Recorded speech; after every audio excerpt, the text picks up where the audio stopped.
하다가 갈릴리 아래. 갈릴리 아래. 예. 갈릴리 아래가 가이사랴던가요? 아니죠. 갈릴리 아래는 요단강. 그래서 제가 오늘 좀 자료를 좀 준비해 봤습니다. 지도를 보여드릴게요. 잠시만요. 머리야.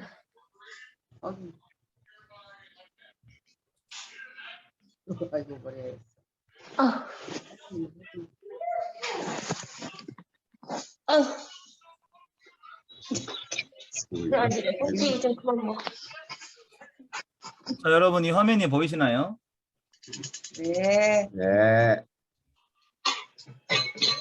여기 보면은 가이사랴라고 하는 게가 이제 지중해 연안에 있는 도시라는 게 보일 겁니다. 사마리아의 약간 서북쪽에 위치한 지명이 가이사랴예요. 해안가 도시라는 거죠. 그리고 오늘 사도행전 10장에서 또 주요한 도시가 요빠예요. 요빠. 요빠가 그 가이사랴 밑으로 보이시죠? 지도가? 네. 네. 그래서 요빠는 이제 유대에 속한 도시가 요빠고, 가이사랴는 사마리아 성에 이제 속해 있는, 둘 다 약간 각 지역마다 이렇게 서북쪽 위치한 해안가 도시다. 자, 여러분 이렇게 기억하시면 되겠고요. 이건 여담인데 그 위에 보면은 두로가 보이시나요? 두로. 해안가 도시죠. 거기는 페니키아의 주요 항구 도시다. 두로. 여러분 그 성경에 두로와 시돈 많이 들어보셨죠? 두로와 시돈. 네. 두로와 시돈이 뭘로 유명하죠?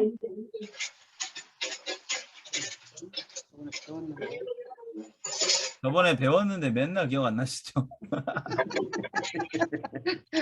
두로와 시돈이 아주 유명하지 않습니까? 두로와 시돈이 어느 나라의 항구였어요? 우리나라의 유명한 항구 어디입니까?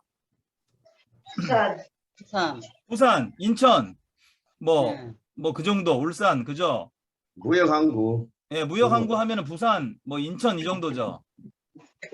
그런데 이 두로라는 곳은 엄청 부자였어요. 그러니까 부산처럼 우리나라 인천이나 부산이 지금 잘 살잖아요.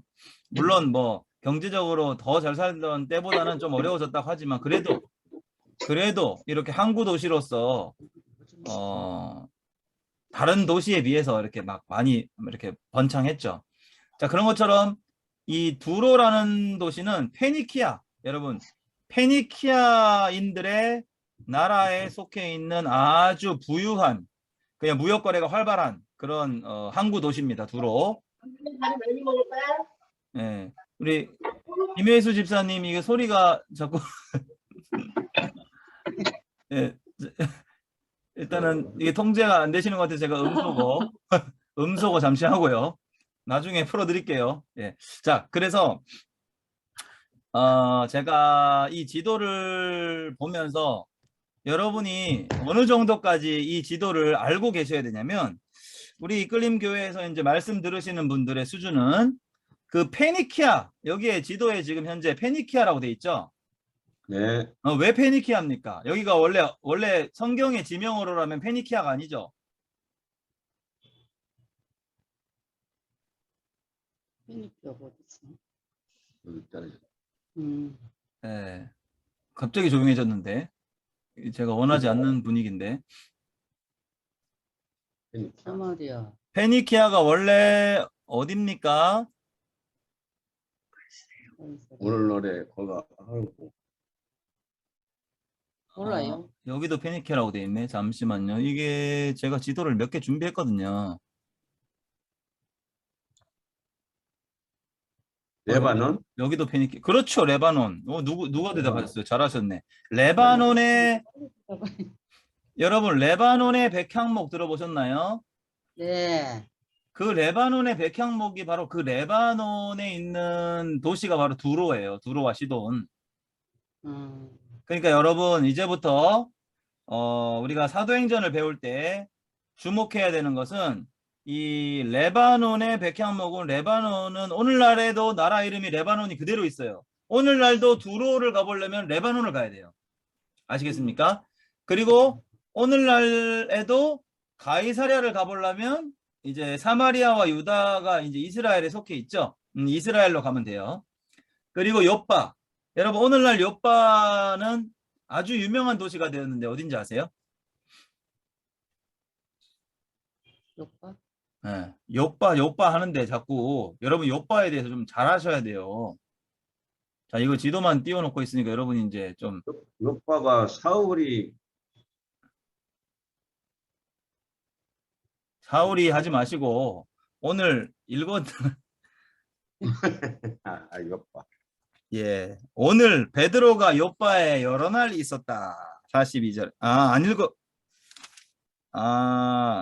그래. 그걸 안 읽네. 지난주 수요일 날 베드로가 예, 베드로가 그 요빠 가기 전에 어떤 도시에 잠깐 들렀다가 요빠까지 갔죠. 네. 네, 루따라는 도시에서 네. 루따라는 도시에 가서 누구를 낫게 했죠? 애니야. 애니야, 중풍병에 걸린 애니야를 낫게 하고 그리고 그 옆에 있는 도시인 해안 도시 요빠로 가서 죽은 다비다를 살렸다. 이렇게 해서 베드로가 요빠로 갔다. 그죠? 네. 그 내용을 제가 먼저 요 지도로 베드로의 전도 여행 지도를 잠깐 보여드릴게요. 지금 보이시나요? 네. 예. 자, 잠깐 이 지도를 보겠습니다. 처음에 1차 전도 여행이 빨간색 화살표예요. 예루살렘에서부터 사마리아로 간 적이 있었어요. 사도행전 8장의 내용입니다. 이때 무슨 내용에 베드로가 왜 사마리아로 갔죠?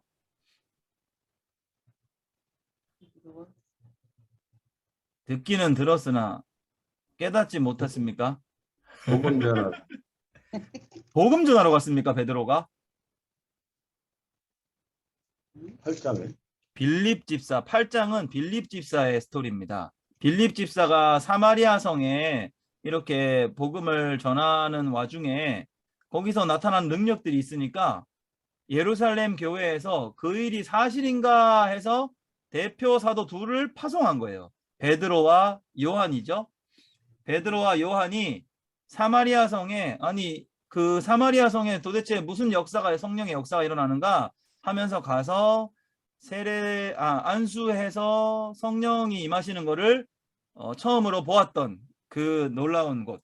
거기서 어떤 특별한 사람이 있었죠. 성령님을 돈으로 좀 살려고 했던 시몬이라는 마술사가 있었던 거 기억나세요? 네. 네. 예. 그래 그 사람을 책망하고 야 회개해 너 큰일 나. 그렇게 해서 다시 그가 회개하고 뭐 이렇게 했다. 시몬을 책망했던 사건. 그러나 원래 책망하러 간 건 아니었어요. 그 사람들이 세례를 받았지만 성령의 역사가 일어나지 않는 것을 보고 베드로와 요한이 사마리아로 직접 가서 그들을 안수해서 성령의 임하시는 놀라운 일들을 보게 된 것이 첫 번째 8장에서 보았던 베드로가 전도 여행 사마리아로 가게 된 이유입니다. 맞죠? 기억나시죠?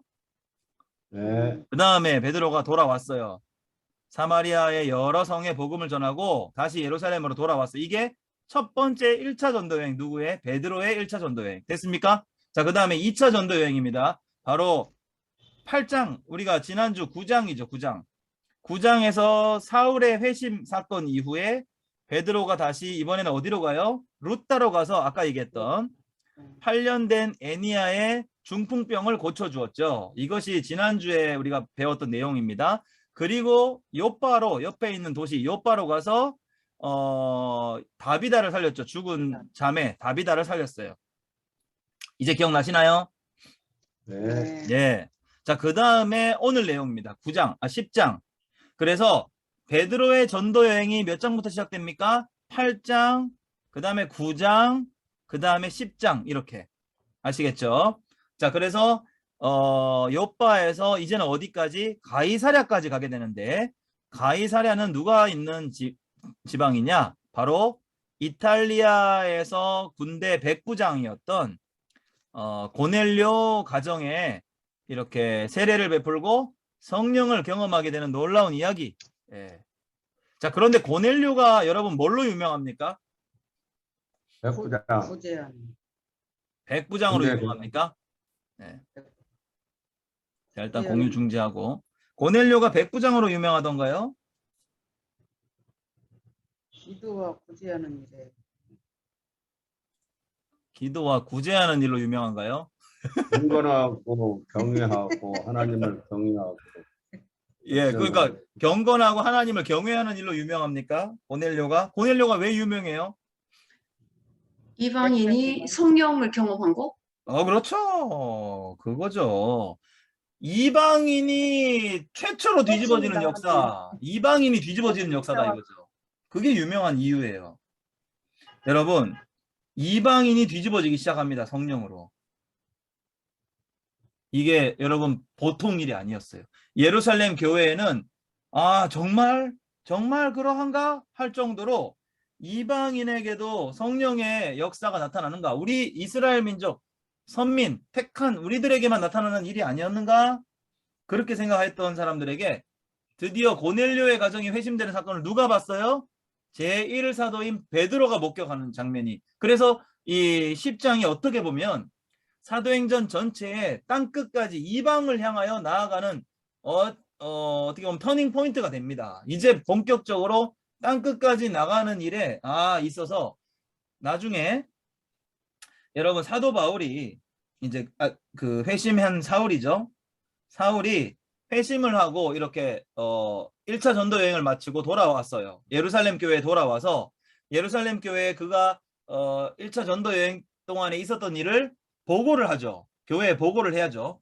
선교 갔다 왔으니까. 우리 베트남 우리 선교사님도 계신데 선교를 갔다가 이제 본 교회로 돌아오면 이제 있었던 일들, 성령께서 하셨던 일들, 그 다음에 영혼들이 이렇게 돌아온 일들, 이런 것들 여러 가지 일들을 보고하면서 특별히 사도 바울이 이방 지역의 이방인들이 수다한 이방인들이 회심을 하고 주께로 돌아오더라. 성령의 역사를 막 보고를 했을 때 그때 편을 들어준 사람이 누구겠습니까? 베드로인 거예요. 베드로가 이러한 경험이 준비되어 있지 않다면 사도 바울이 그 이방 전도를 지지해 줄 수 있는 제1사도가 될 수가 없었던 거죠. 이거 하나님이 역사하신 거예요. 그래서 사도 바울의 1차 전도 여행의 밑거름이 먼저 준비되어 있었다는 거예요. 제1사도인 베드로를 하나님이 준비시켜 놓은 거죠. 먼저 보게 하셨던 거죠. 여러분 이해되세요? 그래서 사도행전은 사울만 유명한 게 아니에요. 사도 바울만 유명한 게 아니에요. 그 전에 예루살렘 교회의 대표 사도인 베드로가 먼저 이방인의 회심을 경험했다. 그래서 고넬료가 유명한 겁니다. 고넬료는 어디 사람입니까? 이달리아. 네. 이제 성경에 이달리아 했다고 이달리아 하지 말고 요즘 말로 해보세요. 로마? 예, 이탈리아 사람, 이탈리아 남자예요. 이탈리아 남자. 요리 잘하는 이탈리아 남자고요. 이탈리아 남자인데 백부장은 뭐냐면 군대에서 100명 정도 휘하에 두고 있는 뭐라 해야 될까요? 장교. 예. 군대에 자기 부하들이 100명 정도 되는 장교. 우리나라로 치면은 그래 이익중 장로님이 계셨더라면 물어봤을 텐데 어느 정도 급이 될까요? 100명 중대장? 중대 중대가 한 100명 되나요? 중대 정도. 네, 저는 포병 나와가지고 포병은 중대가 조금 작거든요. 어쨌든 중대장 정도. 중대장이면은 직위가 보통 대위. 네, 오케이. 대위 정도 되는 육군 대위입니다. 대위예요. 여러분 이제 대위라고 아시면 되겠어요. 백부장 하면은 왠지 헷갈리잖아요. 근데 군대에서 로마, 이탈리아 군대의 대위 정도 되는 직급이다. 아시겠죠? 자, 그래서 바로 이탈리아 사람을 만나게 됩니다. 누가? 베드로가. 근데 그 만나는 과정이 아주 희한해요. 하나님께서 만나도록 인연을 이렇게 맺어주시는 것 같아요. 그래서 제가 이제 빨리 본문을 중심으로 읽어볼게요. 자, 지금 여기 화면을 제가 공유하면서 잠깐 그려보겠습니다, 여러분. 일단은 이탈리아가 아니라 이스라엘 땅을 이렇게만 그려볼게요. 여기가 뭐예요? 지중해. 예, 이제 많이 배워보신 분들은 제가 대충 그려도 지중해라는 걸 아실 겁니다. 자, 그 다음에 여러분 여기가 어디예요? 가이샤. 예, 어쩐지 맞출 수 있을 것 같았어요. 제가 대충 그려도 자, 그 다음에 여기는 어디예요? 요빠 그렇죠, 그렇죠. 아이고 잘하십니다. 요빠죠. 맞잖아. 자, 그러면은 아니 그 나머지는 조금 이따 하고요. 자, 오늘 준비한 건 맞는데, 자 가이사랴는 여기 사마리아 지역의 북동부라 했어요. 북서부라 했어요. 그죠? 요빠는 이제 유대 나라의 요쯤에 위치해 있는 도시다. 둘 다 공통점이 뭡니까? 응? 둘 다 공통점이 뭐예요? 두 도시의 공통점. 지중해 옆에 항구 도시다. 네, 항구 도시고, 항구 도시는 잘 살았을까요? 못 살았을까요? 잘 잘 살았어. 살았어요. 네, 잘 살았을 겁니다. 자, 요빠는 왠지 이름 자체가 주는 의미가 이스라엘스럽지만, 가이사랴는 왠지 이 이름 자체도 로마 스타일입니다. 왜 로마 스타일일까요? 옛날에 헤롯 대왕이요. 헤롯 대왕이, 여러분 신약을 볼 때는 헤롯의 가문을 알아야 돼요. 헤롯을 모르면 신약을 정확히 알 수 없어요. 그래서 여러분 제가 친절하게 헤롯에 대한 가문을 준비해 봤습니다. 자, 일단은 가이사랴라는 도시의 이름은, 가이사가 무슨 뜻인가요? 가이사. 가이사의 것은 가이사에게, 하나님의 것은 하나님에게. 이 뭔 뜻인가요? 가이사 누구예요? 그래서 왕? 헤롯. 가이사 누구예요? 헤롯 이게- 대왕. 이게 무슨 헤롯이에요? 헤롯은 이렇게 생긴 게 헤롯이지. 가이사, 여러분 다른 발음으로는 케사르, 가이사르, 케사르. 다른 영어식 발음으로 이걸 읽어보면 어떻게 될까요? 카사르 카사. 하여튼 저는 잘 모르겠는데, 이게 제가 이게 틀렸나? 이게 CE가 들어가나? 제가 죄송합니다. 정확히 모르겠는데, 하여튼 시저입니다. 시저. 시즈. 로마 황제를 일컫는 말입니다. 가이사는. 가이사의 것은 가이사에게, 로마 황제에게 세금을 바치라 이겁니다. 왜? 예수님이 왜 가이사의 것은 가이사에게, 하나님의 것은 하나님에게라고 얘기했을까요? 황제니까 예? 인간 왕을 왜 그 세금을 내라 했을까요? 나라의 왕이니까 왕이 나라의 왕이니까 내라 하면 내야지. 그 예수님이 그렇게 가르치셨나요? 아니 대답 어차피 나라면 세금을 거둬야 운영을 하니까. 예, 그러니까 세금을 왜 내냐고요. 것은 너네는 너네끼리 하고 예, 하나님 것은 하나님께 바쳐라. 예. 그러니까 세금을 왜 내죠, 우리가 국민으로서? 여러분 세금 내는 거 기쁘세요? 나라를 살리려니까 나라를 예. 나라를 운영되면 황제의 보호를 받으려면 당연히 상식적으로 세금을 내야 한다. 하나님의 보호를 받으려면 당연히 예물을 드려야 한다. 의무를 이게 당연한 말인데도 사람들은 이거를 우습게 여기든지 이것을 우습게 여기든지 하여튼 우습게 여겨요. 무정부주의자들은 이걸 우습게 여기고요. 하나님 앞에서 열심히 좀 믿음이 좀 부족하신 분들은 이 예물 드리는 거에 대해서 되게 어려워하시는 거예요. 근데 이유는 간단합니다. 하나님의 은혜 가운데, 하나님의 언약의 축복 가운데 살기는 원하면서, 하나님께 구하는 건 되게 많으면서, 구하라 주실 것이요, 찾으라 찾을 것이요, 두드리라 열릴 것이라고 믿는 그 입술의 고백은 있으면서 당연히 하나님께 그 감사의 예물 드리는 것에는 인색한, 이 앞뒤 안 맞는 사람들. 예수님은 그걸 분명히 지적하신 겁니다. 황제의 보호를 받고 있느냐? 그럼 세금 당연히 내라. 하나님의 보호 가운데 너희가 영원토록 살기를 원하느냐? 당연히 하나님의 것은 하나님께 구별하라. 그게 뭐가 어렵냐? 당연한 걸 가르치셨는데도 받아들이는 입장에서 자기 멋대로 해석하는 거예요. 하나님 돈도 필요 없으신 분이 어지간히 헌금 강조하시네. 여러분 시험 들지 마시기 바랍니다. 자, 그거는 이제 여담이었고, 가이사의 보호를 받던 시절이었다. 아시겠습니까? 그래서 가이사에게 바쳐진 도시다. 헌정도시입니다. 헌정도시. 누가? 헤롯 왕이. 자, 그러면 헤롯이 왜 가이사에게 시저에게 왜 도시를 바쳤을까요?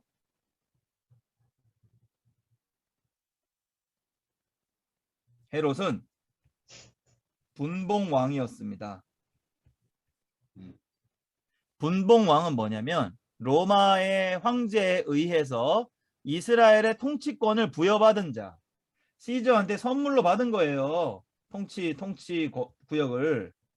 그러니까 당연히 이 도시 하나 정도는 황제의 공을 황제를 찬양하는 도시로 바친 겁니다. 그렇다면 가이사라는 도시로 이름을 바꿔서 옛날 이름은 제가 기억이 안 나요. 가이사라는 라고 이름을 바꾸면서 그 도시는 로마 군인들이 주로 왔다 갔다 하면서 황제에게 바쳐진 도시니까 문화 자체가 로마 문화가 거기에 형성이 됩니다. 가이사랴에 가면 그래서 이탈리아식의 어떤 그 거리라든지 이런 것들이 주로 거래됐겠죠. 여러분 무슨 말인지 아시겠어요? 예. 네, 네. 이게 이해가 안 되시면 안 되죠. 맞죠? 너무 쉽게 설명 잘했죠. 자, 그런데 이해가 안 되면은 여러분 중국 땅이었는데 영국한테 잠깐 뺏겨가지고 그 나라가 지금 완전 유럽 스타일로 바뀐 도시가 어딥니까? 대만. 에이, 무슨 대만이 유럽한테 뺏겼어요. 아니, 대만이 아니고 그 옆에 홍콩. 홍콩이라는 홍콩. 도시를 보면 중국스럽다기보다는 그죠? 중국스럽다기보다는 조금 아주 세련됐잖아요. 네. 그래서 영국이 오랫동안 통치를 하다 보니 그 홍콩이라는 도시가 영어도 아주 능숙하고 그런 도시로 바뀌었잖아요. 그런 것처럼 똑같지는 않지만 로마 군인들이 주로 거주하고 로마인들이 주로 왕래하는 도시였습니다. 그러니까 가이사랴에 누가 살고 있다? 로마의 대위, 육군 대위인 고넬료가 가이사랴에 머물고 있었던 겁니다. 가이사랴에. 이해되시죠? 너무 이해되지 않나요?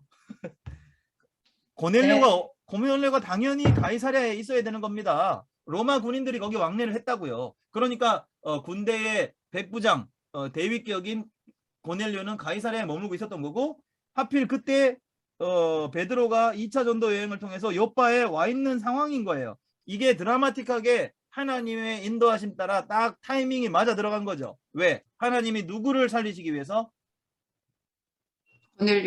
고넬료를 살리시기 위해서. 네. 고넬료는 어떤 사람이었냐면 구제로 칭찬 듣는 사람이었어요. 구제가 아주 풍성한 사람이었어요. 네. 그래서 온 유대인들에게도 칭찬 들을 만큼.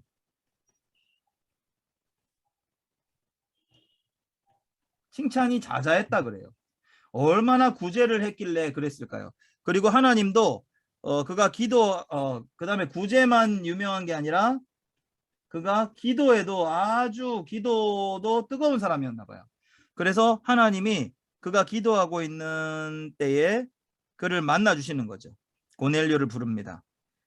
주여 무슨 일입니까? 천사가 말하되 네 기도와 구제가 하나님 앞에 기억되었다. 오늘 우리 그리스도인들의 삶에 주는 첫 번째 교훈인 것 같습니다. 우리의 기도의 생활과 우리의 이웃들 간의 관계 속에서 구제를 실천하는 이 모습이 하나님께 상달되고 하나님께 기억되는 그러한 삶이라는 것을 우리가 교훈을 얻습니다. 심지어 이 사람은 어떤 사람일 때 일단 이방인 약속된 민족이 아니었어요. 이방인인데도 그렇게 했을 때 하나님을 의지하고 하나님께 간절히 믿음으로 살았더니 하나님이 은혜를 베푸시는 장면입니다. 자, 그런데 하나님이 무엇을 지금 명령하시냐면 요빠로 사람을 보내라는 거예요. 요빠에 가서 베드로라는 사람을 청하라는 거예요. 네. 그가 무두장이 시몬의 집에 유숙하고 있대 그래요. 그래서 천사가 떠났습니다. 그래서 고넬료에게 하나님이 응답하신 내용은 요빠에 가서 베드로를 청해라. 이게 다였어요. 여러분, 우리가 신앙생활 하면서 하나님이 우리의 기도 가운데 여러 가지 이렇게 느낌을 주실 때가 있잖아요. 깨달음을 주실 때도 있고 응답을 주실 때가 있습니다. 그런데 오늘 이 고넬료가 열심히 구제하고 기도하던 중에 하나님이 천사를 통해서 이러한 환상을 보여주셨다면 여러분 어떤 느낌이 드실까요?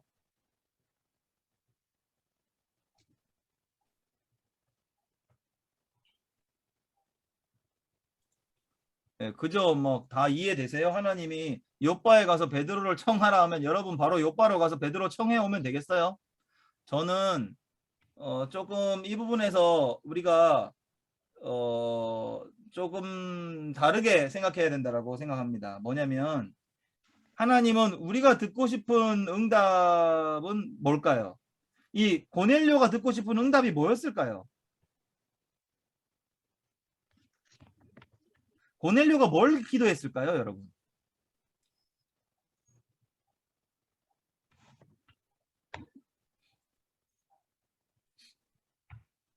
만나달라고?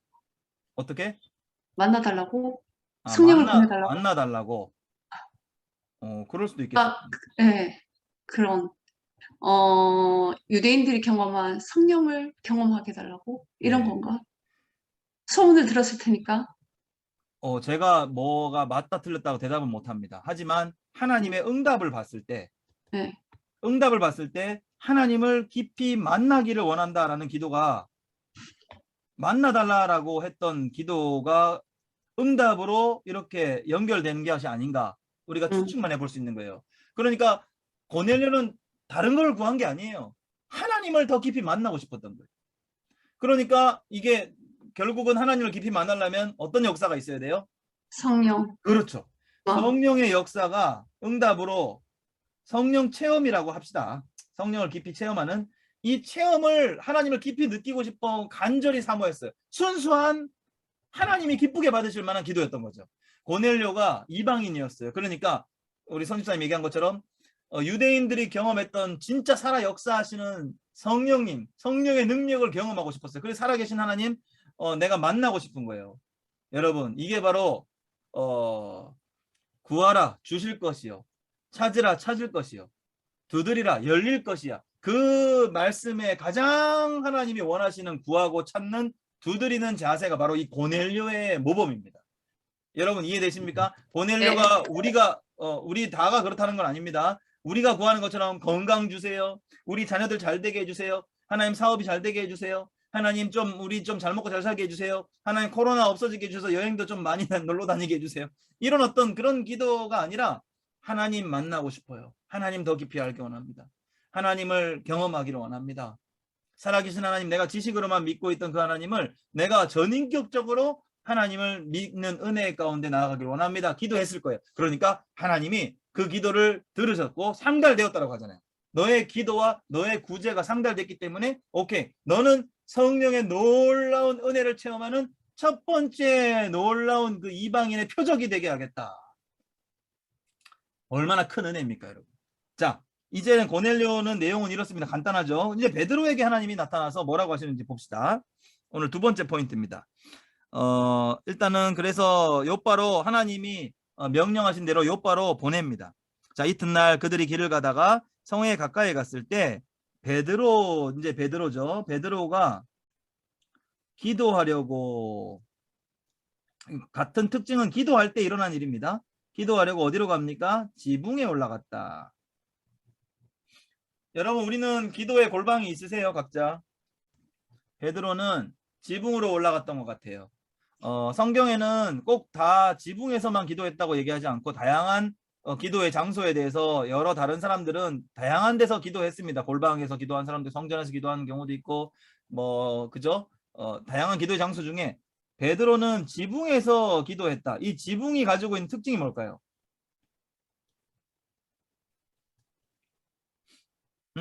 옥탑방 이런 건 아니죠. 지붕의 특징은 뭘까요? 왜 지붕으로 갔을까, 기도하러? 높은 곳? 예. 높은 데서 좀 더 가까이 하나님을 느끼려고? 네. 그건 아닌 것 같아요. 대놓고 아니라고 말씀드리고 싶습니다. 네, 그러니까 너무 신기해서요. 지붕은 산만할 것 같은데 목사님. 네. 그러니까 골방은 사실상 하나님을 만나려면 골방 같은데 조용한 데로 나아가야 되잖아요. 예. 궁금해요. 지붕으로 간 이유가. 당시 유대인의 그 가옥 구조 속에 이렇게 보면은 지붕이라는 곳이 이제 갖고 있는 의미가 은밀한 장소, 그리고 개인적으로 좀 조용하고 한적한 곳이었답니다. 그래서 이렇게 지붕에 이렇게 천막 같은 거 쳐놓고 조용히 밑에 돗자리 같은 거 깔아놓고 거기서 이제 뭐 기도를 했겠죠. 하여튼 은밀히 본인이 조용하게 한적한 곳에서 하나님께 집중하고자 하는 기도의 장소였다. 뭐 그 정도만 보시면 되지 않겠는가 싶습니다. 자, 네. 더 중요한 것은 그가 시장하여 먹고자 하매. 자, 그러면 여러분이 성경을 읽으실 때 여기서 10절, 네. 10절을 시장하여 먹고자 할 때, 먹고자 할 때를 주목합시다. 네. 성경을 깊이 읽다 보면 이런 의문이 드실 거예요. 그동안 우리가 목사님들을 통해서 설교를 들었을 때는 기도하다가 올라갔을 때 환상으로 보여주셨다. 맞습니까? 아, 예, 예. 네, 베드로가 본 환상. 베드로가 네, 본 네, 환상부터 그럼 정리합시다. 여러분이 네. 낯설어 하시니까. 자, 베드로가 본 환상이 뭐예요? 하늘이 열리며 한 그릇이 내려왔다. 그릇이 하늘에서부터 내려오는데 내려오는 것을 보니 큰 보자기 같다. 큰 보자기에 내 귀를 메어 땅에 들이웠다. 그러니까 뭐 그릇이 이렇게 보자기에 이렇게 딱 들이워져 있었다는 어떤 그런 표현으로 보여집니다.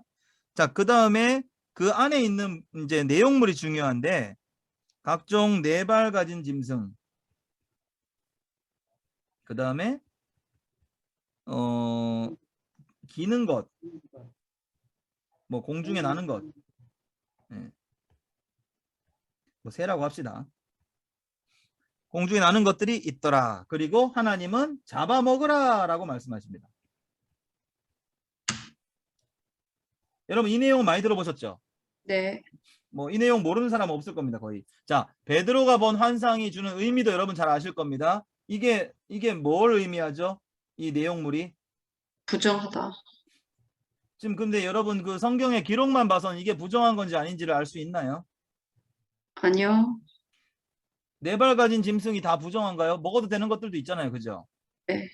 그런데 뒤에 보는 베드로의 뒤에 말을 보고 알 수 있는 거죠. 주여 그럴 수 없나이다. 14절. 속되고 깨끗하지 아니한 것은 내가 지금까지 결코 먹지 아니하였나이다 라고 하는 것을 봤을 때 그 환상 가운데 보여졌던 짐승이나 기는 것이나 공중의 새들은 다 하나님이 부정히 여기시는 종류였을 것이다. 이렇게 베드로의 대답을 통해서 추측할 수 있는 거예요. 근데 베드로가 정확히 뭘 봤는가? 그것은 부정한 짐승, 먹으면 안 되는 짐승이었을 것이다. 그렇게 볼 수 있는 거죠. 자, 그런데 하나님이 뭐라고 말씀하십니까? 야, 내가 깨끗하게 했는데 네가 뭔데 속되다고 하느냐? 먹어라. 그런데 여러분, 여기서 제가 포인트로 지금 짚고 싶은 것은 바로 이 두 부분입니다. 그래서 내용은 이제 지워도 되겠죠. 이거 너무 다 아는 거잖아요. 하나님이 부정한 것을 그릇으로 먹으라고 내려주신 거잖아요. 베드로 보고 먹으라 했어요. 여기서 두 가지 포인트만 짚고 넘어갑시다. 첫 번째는 그가 기도할 때 보여주셨느냐 아니면 시장해서 배고파서 먹고자 할 때 보여주셨느냐 환상을 말이죠. 여러분 제가 시장하여. 예. 시장하여 먹고자 할 때. 근데 우리가 그동안에 여러분 설교자들의 설교를 통해서 들었을 때는 그가 늘 기도하던 중에 하나님이 환상을 보여주셨다 이렇게 얘기했잖아요. 네. 뭐가 맞나요? 기도할 땐가요? 밥 먹으려고 이제 막 배고파서 밥 먹으려고 할 땐가요? 배고플 때. 이것은 여러분께 제가 공을 돌리겠습니다. 이거 제가 또 해석하면 그동안 해석해 오셨던 목사님들하고 충돌 때문에 예. 여러분이 한번 잘 읽어보세요. 성경을. 이게 정말 베드로가 기도할 때 하나님이 환상을 열어주신 건지 배고파서 먹으려고 이제는 밥 먹자 할 때 환상을 보여주신 건지 여러분이 성경을 잘 보세요. 자, 두 번째 포인트. 그럼 뭐 언제 열어주셨는가 중요한 건 사실 아니잖아요. 그런데 여기서 왜 이거에 따라서 뭐가 달라지냐면 배고파서 먹고자 할 때 하나님이 환상을 보여주셨다면 베드로가 여지없이 그 먹고 싶은 육적인 그 갈증에 되게 배고팠을 수도 있거든요. 그러면은 하나님이 환상 중에 먹기 좋아 보이는 음식들을 절제 안 하고 그냥 바로 받아 먹었더라면 하나님이 베드로를 과연 어떻게 사용하셨을까? 근데 베드로는 3번이나 거부합니다. 3번.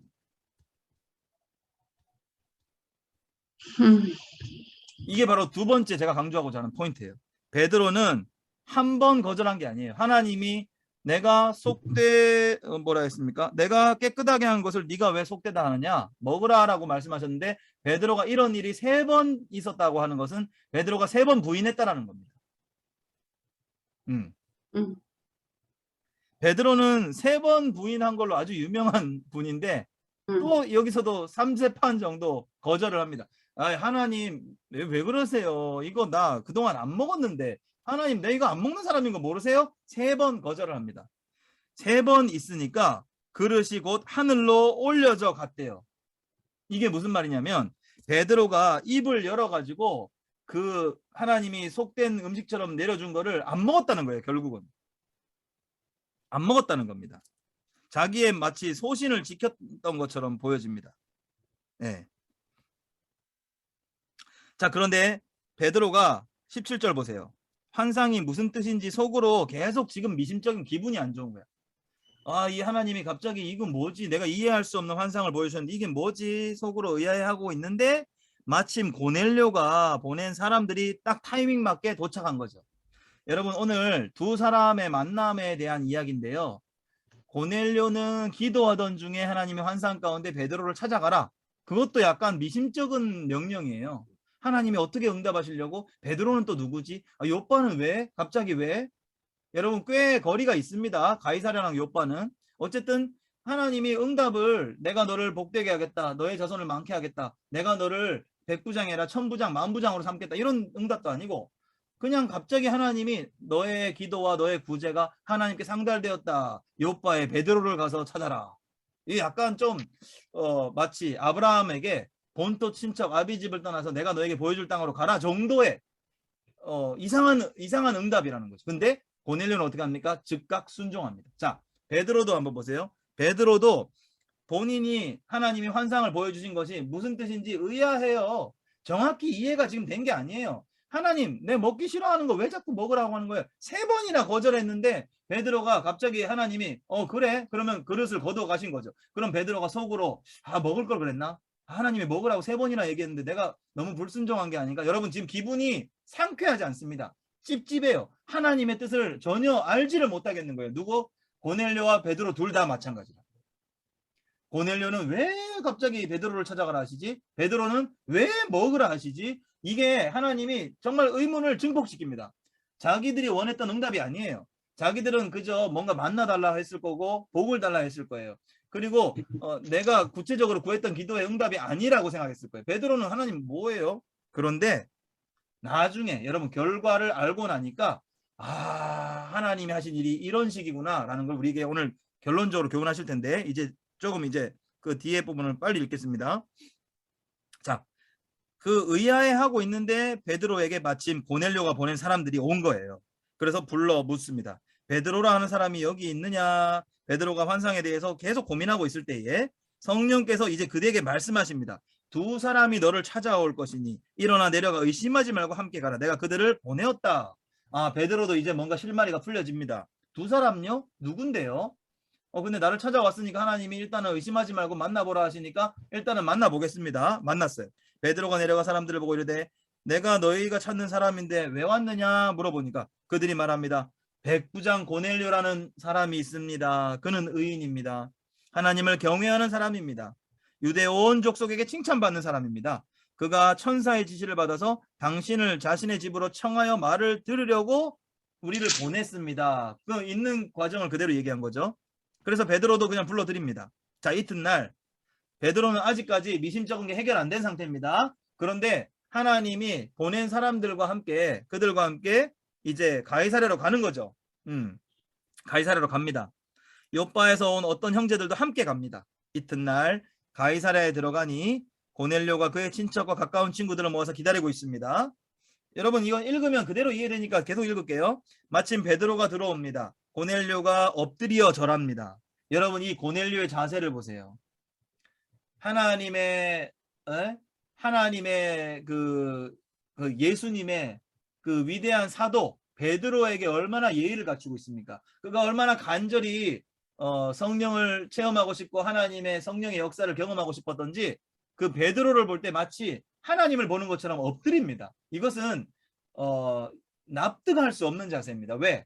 지금 당시에 통치의 주도권은 로마에게 있어요. 로마에 파송받아서 온 백부장이에요. 육군 대위예요. 그런데 그 사람이 감히 자기들이 통치하고 있는 나라의 일개 한 예수님의 제자인 사람한테 엎드려 경배한다? 이것은 말도 안 되는 비상식적인 행동이에요. 그래서 베드로가 뭐라 합니까? 일어나라.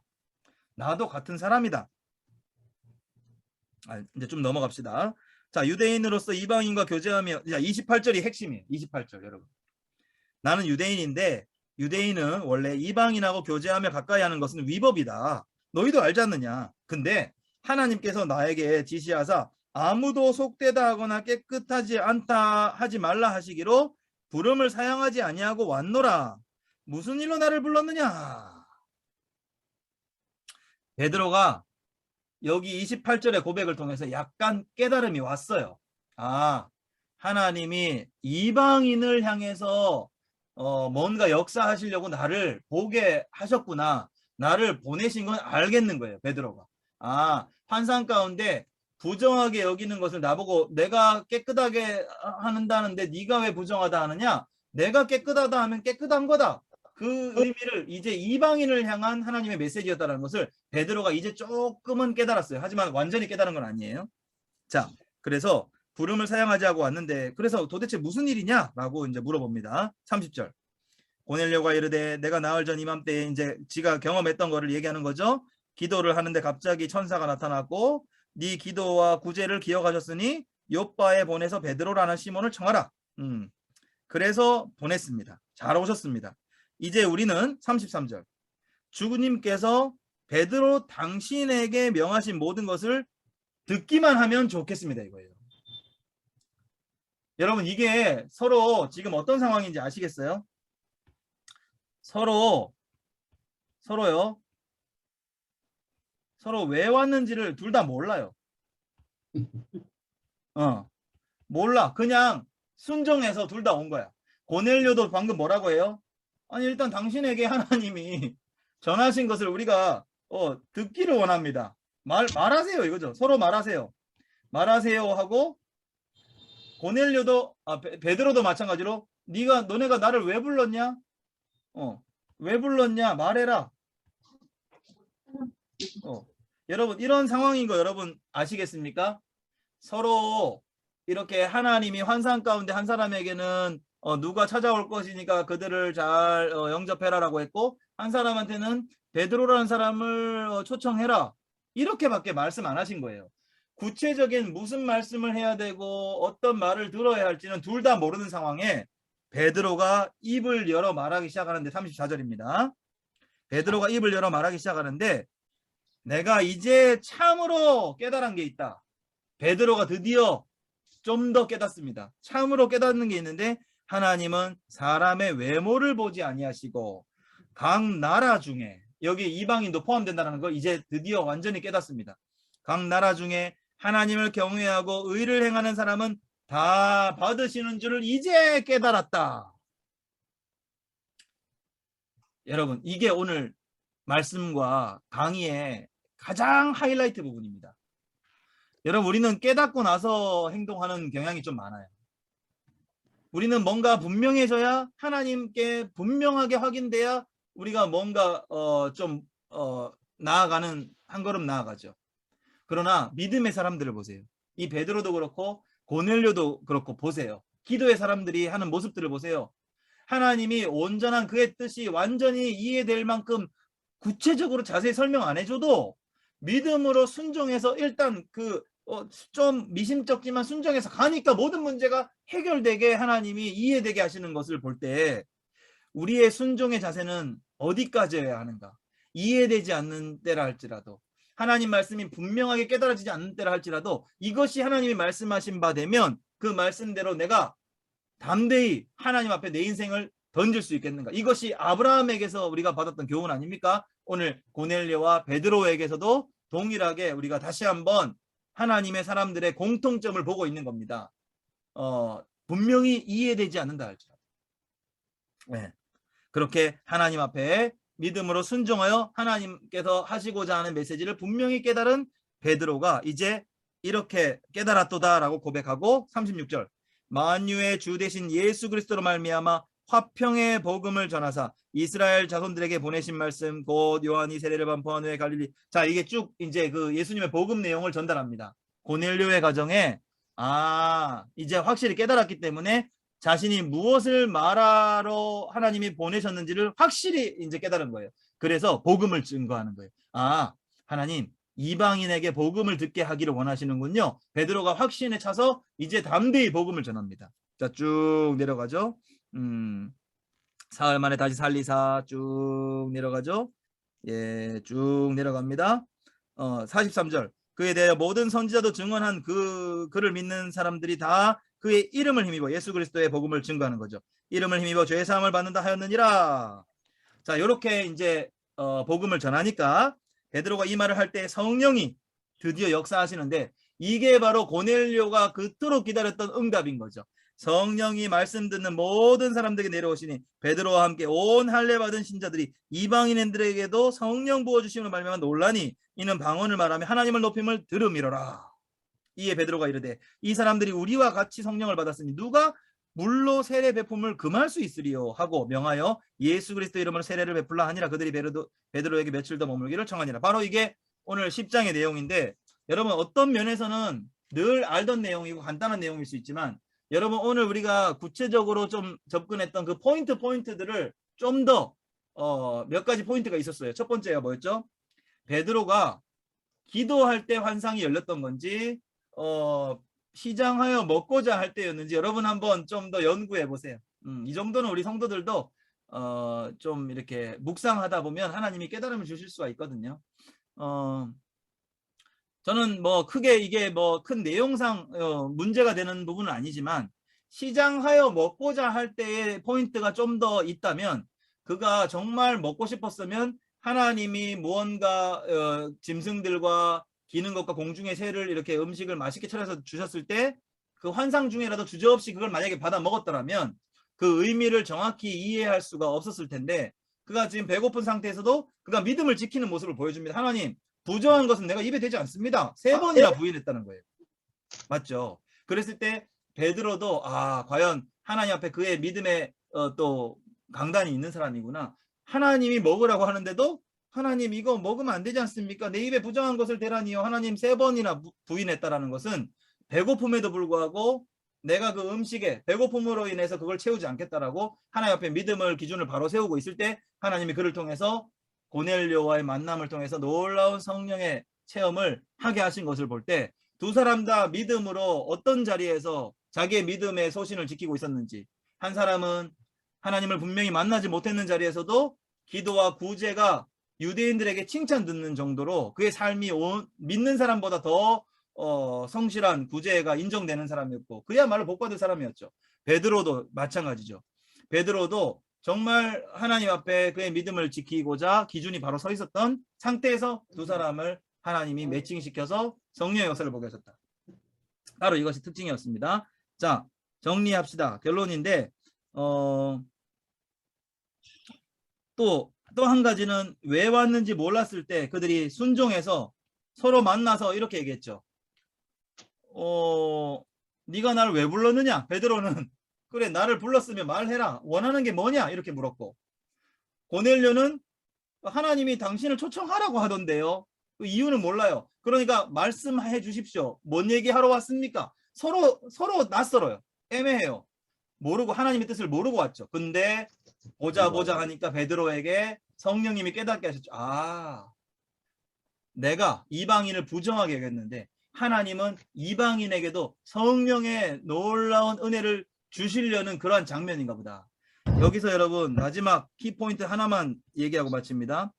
이 모습은요. 마치 사도행전 2장에 나타났던 모습이 한번 반복되는 것 같습니다. 오순절 유대 지역에서 마가의 다락방에서 있었던 성령의 역사 강력하게 나타났던 역사가 10장에 여러분 가이사랴에서 이방인에게 성령이 강력하게 역사합니다. 베드로는 이 두 복된 자리에 두 번씩이나 강력하게 성령의 놀라운 역사, 방언을 말하고 성령이 임하시고 놀라운 기적을 보게 된 놀라운 사도, 복받은 사도 중에 있었죠. 네. 그래서 10장 이후로는 이제 어디로 나갑니까? 본격적으로 이방인을 향한 사도의 이야기가 시작됩니다. 이방인을 향한 사도 누굽니까? 바로 사도 바울의 행전이 시작됩니다. 여기까지가 어떻게 보면 이방인을 향한 하나님의 열어놓으신 땅 끝까지 하나님의 복음의 확장을 열어놓으신 사도행전의 전반부가 되겠습니다. 이 10장까지가. 11장까지는 본격적으로 이방인을 향한 문이 활짝 열렸어요. 그래서 베드로가 예루살렘 교회에 가서 이제 보고하고 본격적으로 이제 땅끝으로 향해서 나아가는 이야기. 오늘 그래서 10장까지가 어떻게 보면은 앞에 전반부의 모든 성령의 역사가 이방인에게까지 나타나면서 사도 바울이 이제 이방인을 향한 복음의 증인으로서 사역이 시작되는구나. 사도행전은 총 28장으로 이루어져 있는데요. 그 중에 10장까지가 어떻게 보면은 이제 본격적인 본론을 영화로 치면은 이제 본론이 본격적으로 이제 시작되는 부분에서 이렇게 잘 밑거름이 되어준 내용이 바로 10장이 될 수 있겠습니다. 여러분 아까 요바를 보여드렸는데요. 여기가 가이사랴고요. 여기가 요바였잖아요. 여러분 요바를 오늘부터는 더 주의 깊게 보셔야 됩니다. 왜냐하면 요바의 이름이 바뀌었어요. 실질적인 이스라엘의 수도입니다. 여기 지금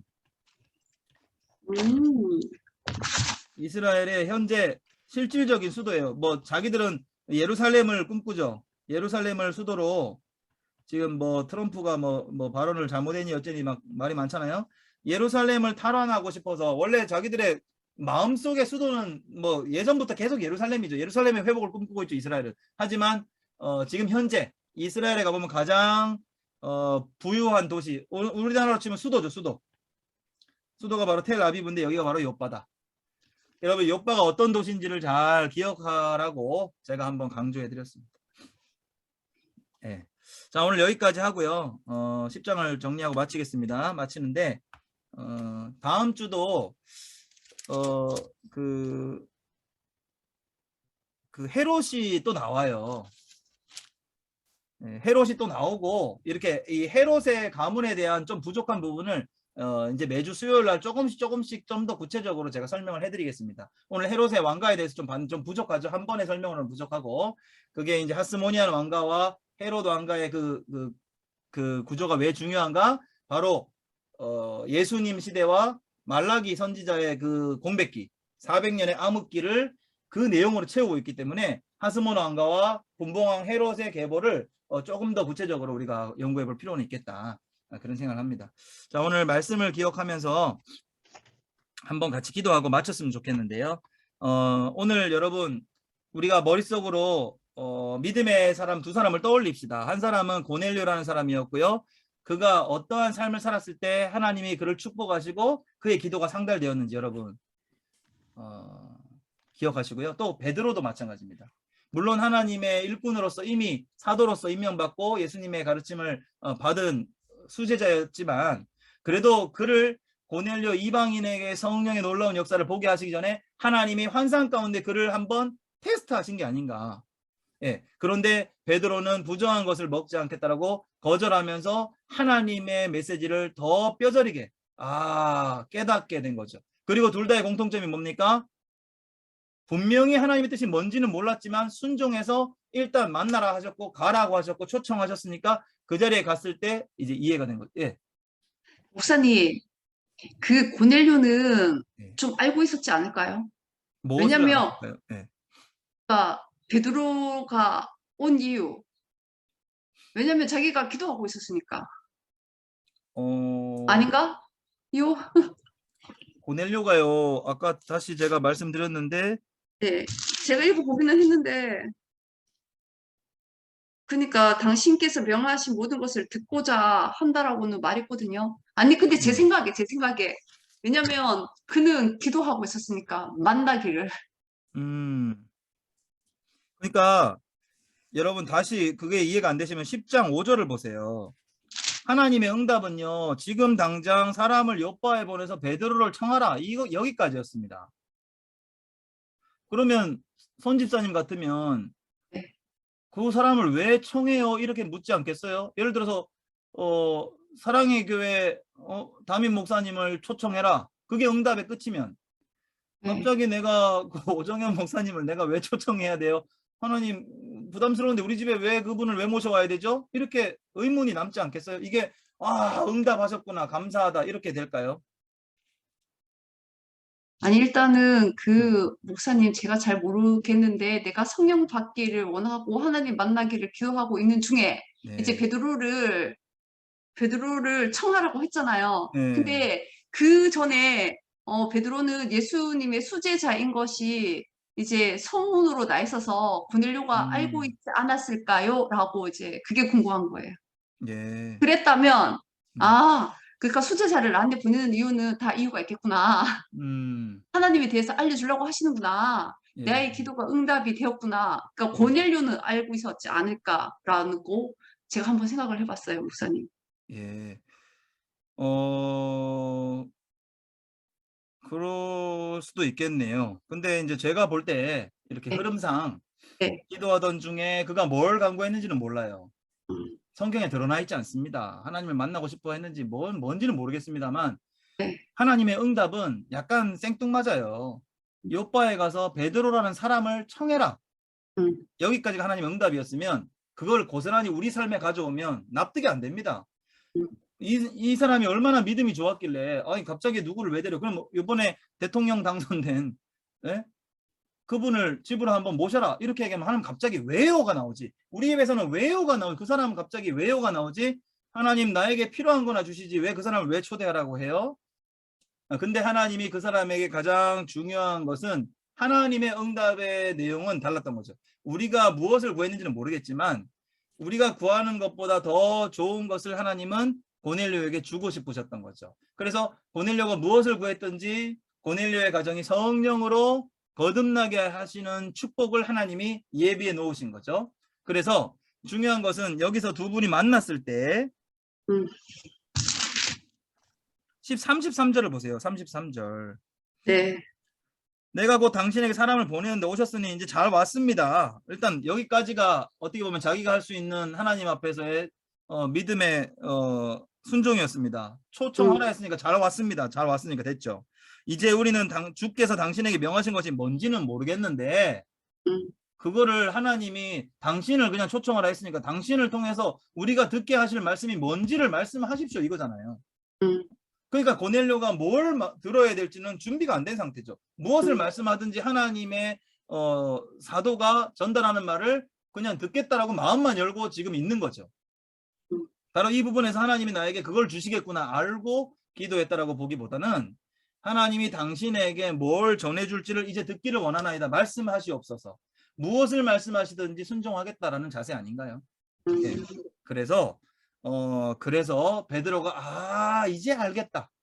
하나님은 외모를 보고 이방인이고 뭐고 구별하지 않고 성령을 주시려 하는구나. 알고 자신을 보낸 목적을 이제 확실히 깨달았다라고 35절에 이야기한 거예요. 네. 그래서 하나님이 이 이방인의 가정에 성령으로 거듭나는 놀라운 은혜를 베풀기를 원하셔서 나를 보내셨구나. 베드로가 먼저 깨달았죠. 그리고 나서 복음을 전하잖아요. 그리고 나서 그 집이 온 집이 성령을 받잖아요. 그래서 고넬료가 무엇을 구했는지는 중요하지 않아요. 근데 그가 과연 성령 받기를 구한 건지는 모를 수도 있었을 거예요. 그러나 그가 가장 좋은 것을 받았다는 거죠. 네. 예. 그래서 오늘 우리가 이 말씀을 기억하면서 이 시간 기도할 때 우리가 하나님의 응답을 우리가 필요로 하는 응답으로만 늘 구하는 우리의 기도의 습관이 있었다면 이제는 하나님이 우리 가정에 원하시는 기도를 듣기를 원하나이다. 그 응답을 듣기를 원하나이다. 하나님이 말씀하신 그 말씀대로 내가 순종할 때에 하나님이 가장 더 큰 것과 좋은 것으로 주실 것을 여러분 믿는 믿음으로 우리가 이 시간 한번 이렇게 기도해 봅시다. 고넬료와 같이. 하나님 말씀하시면 내가 듣기를 원하나이다. 하나님 우리 가정 가운데 말씀하시면 내가 듣기를 원하나이다 할 때 하나님은 여지없이 가장 우리 가정에 필요한 거, 가장 우리 자녀에게 가장 선한 길로, 우리의 인생 가운데 가장 좋은 것으로 하나님이 이미 예비해 놓으신 계획이 있다라는 겁니다. 그걸 믿고 이 시간 한번 기도합시다. 기도하며 하나님 그 은혜 가운데 충만한 복된 인생 되게 해달라고 우리 시간 한번 기도하며 나갑시다. 하나님 아버지 감사합니다.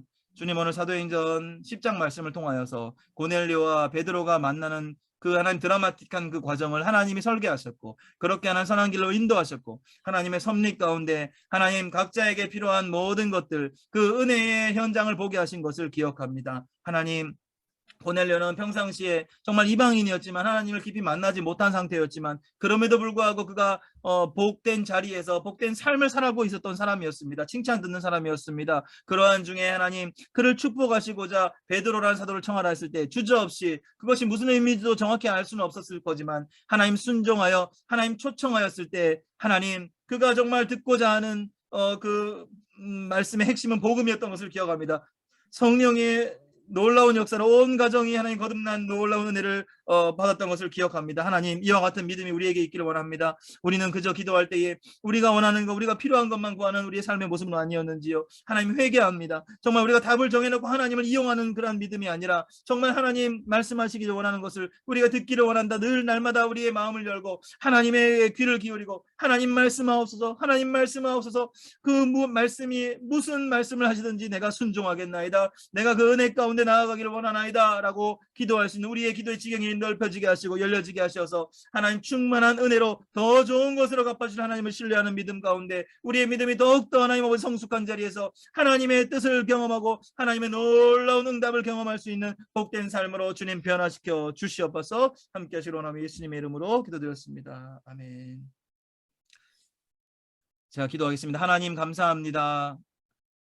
오늘 이 밤 가운데도 하나님 이방인이었던 고넬료의 가정과 또 베드로와의 그 우연한 만남, 그 아름다운 만남을 통하여서 하나님의 섭리가 무엇인지 또 어떤 식으로 이루어지는지 하나님 한번 맛을 보게 하신 것 감사합니다.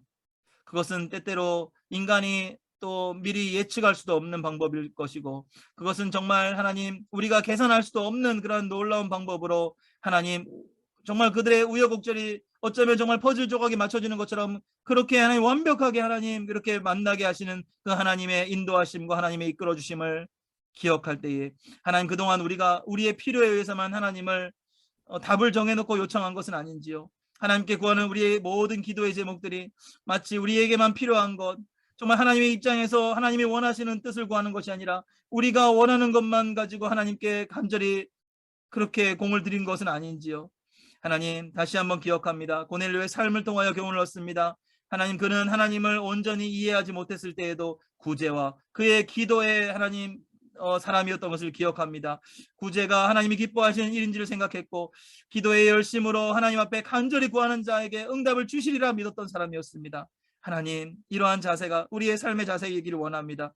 하나님이 어떠한 것으로 갚아주실지 정말 최고의 것 나에게 주신 것이 가장 최선이고 최고의 것이라는 그런 믿음을 가지고 하나님 무엇을 말씀하시든지 듣겠나이다 순종하겠나이다 고백할 수 있는 이 고넬료의 믿음이 우리의 믿음 되게 하시어서 그의 온 가족이 성령의 충만함으로 거듭나는 복을 누렸듯이 하나님 우리와 우리 가정과 우리 자녀들 가운데 온 우리의 가정이 이와 같은 복 하나님 앞에서 다시 한번 살아나고 하나님의 가장 좋은 것으로 충만하게 은혜를 누리는 복된 가정 되게 하여 주시옵소서. 하나님 이들이 경험했던 이 놀라운 역사가 바로 유대인들이 마가의 다락방에서 경험했던 성령의 놀라운 역사가 이방인에도 나타나는 동일한 역사가 아니었겠습니까?